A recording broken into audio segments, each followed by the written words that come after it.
Chers amis, bonjour. Bienvenue dans mes conseils du samedi. Aujourd'hui, nous allons parler de tout ce qui est financement. Quand on parle d'entreprise, on parle généralement de financement, que ce soit au niveau de sa création ou au moment de son développement. C'est le nerf de la guerre, comme on dit. Aujourd'hui, je vais vous voiler les 10 financements qui pourraient vous aider dans la création ou le développement de votre entreprise. La première approche, c'est d'utiliser son économie. Je le nomme se financer. Se financer, au fait, c'est juste utiliser tous les moyens qu'on a amassés, tout ce qu'on a mis de côté. Bien évidemment, si une partie suffit, c'est encore mieux. C'est l'approche que j'ai utilisée pour mettre en place le groupe Kentia Holding. Deuxième type de financement qui est encore dans la catégorie facile, c'est ce qu'on appelle généralement le love money. Le love money consiste à faire appel à des financements des proches, des amis et des membres de la famille pour pouvoir monter son business.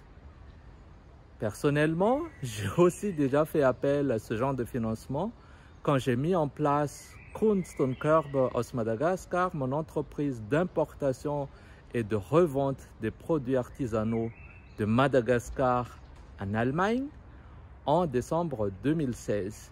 J'ai fait appel à 4 personnes, dont 2 Allemands et 2 Malgaches, et j'ai pu monter un financement d'à peu près 36 000 € dans le temps. Ça m'a permis de faire venir en Allemagne le premier conteneur de Kunst und Körper en mars 2017. Le troisième type de financement, c'est le crowdfunding ou le financement participatif. Il s'agit de partager à un grand large public son idée, ses avantages, ses impacts auprès soit de la population, parce que généralement on utilise le crowdfunding pour tout ce qui est projet solidaire ou social, donc l'impact au niveau de la communauté, etc., etc. Là encore, on a un exemple, le lancement de l'initiative 100startups.co en août 2017. Le quatrième type de financement, c'est le bootstrapping. Il s'agit de vendre des services ou des produits qui génèrent le maximum de trésorerie en un temps rapide pour pouvoir financer son développement, c'est-à-dire le développement même du service ou du produit ou son élargissement pour pouvoir développer l'entreprise. Cette méthode d'autofinancement est de plus en plus utilisée dans certaines entreprises qui font appel à des produits ou des prototypes plus simples, faciles à lancer sur le marché pour avoir un retour sur investissement rapide pour pouvoir financer le développement derrière. Cinquième type de financement, ce sont les subventions et les aides. Il faut faire appel à des projets de développement, à des organisations internationales qui offrent généralement ce sont des petits financements et ce sont des aides plutôt techniques dans la façon de développer son entreprise. Ça peut être des formations comme ça peut être des gestions, de renforcement de capacité en management, des financements d'une partie des matériels et outils nécessaires pour la mise en place de l'entreprise ou du start-up.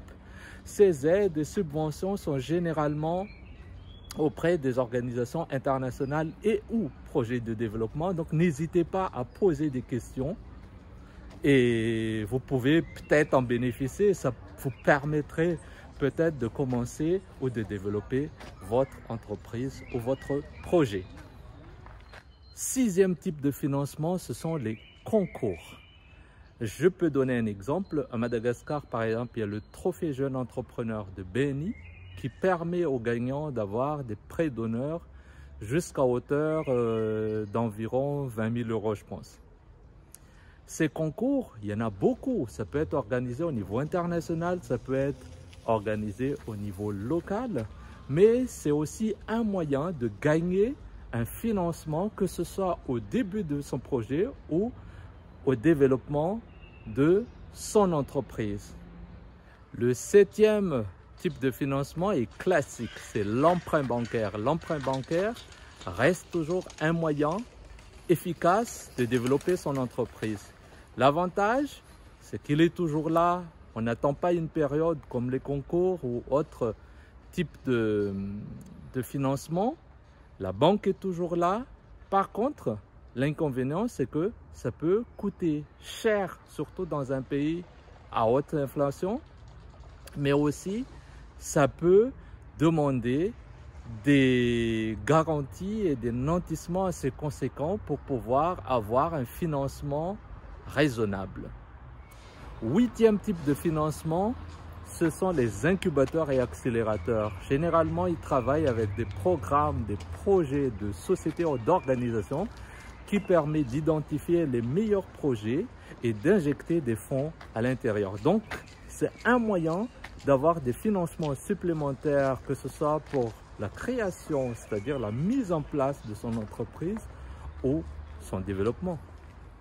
9e type de financement, c'est de faire appel aux business angels. Celui-là, j'adore parce que généralement, les business angels, ce sont des gens qui se focalisent surtout sur la qualité humaine, mais pas forcément sur la qualité du projet, et aussi qui identifient bien les secteurs qui les intéressent. Ce n'est pas forcément l'argent, c'est plus une envie d'aider ou une envie de donner des appuis à un secteur ou à un métier donné. L'avantage de travailler avec les business angels, c'est déjà de pouvoir profiter de leur énorme réseau, mais aussi d'avoir des conseils pratiques, parce que ce sont généralement des gens qui sont déjà successful dans d'autres métiers, dans d'autres entreprises, dans leur vie. Le dernier type de financement, c'est le capital risque. Les capital risqueurs s'intéressent surtout aux projets à forte valeur ajoutée. Mais l'avantage de travailler avec eux, c'est aussi, comme chez les business angels, c'est de pouvoir s'appuyer sur leur large réseau et aussi profiter de leurs conseils d'experts. Voilà, je voulais faire un brossage rapide sans entrer dans les détails des avantages et inconvénients de chaque type de financement. Mais si vous avez des questions, je répondrai avec plaisir. N'hésitez pas à l'écrire en commentaire en bas et moi ainsi que mes collègues y répondront avec plaisir. Si vous avez aimé la vidéo, n'hésitez pas à la partager aux personnes que vous pensez être intéressées par le même type de sujet.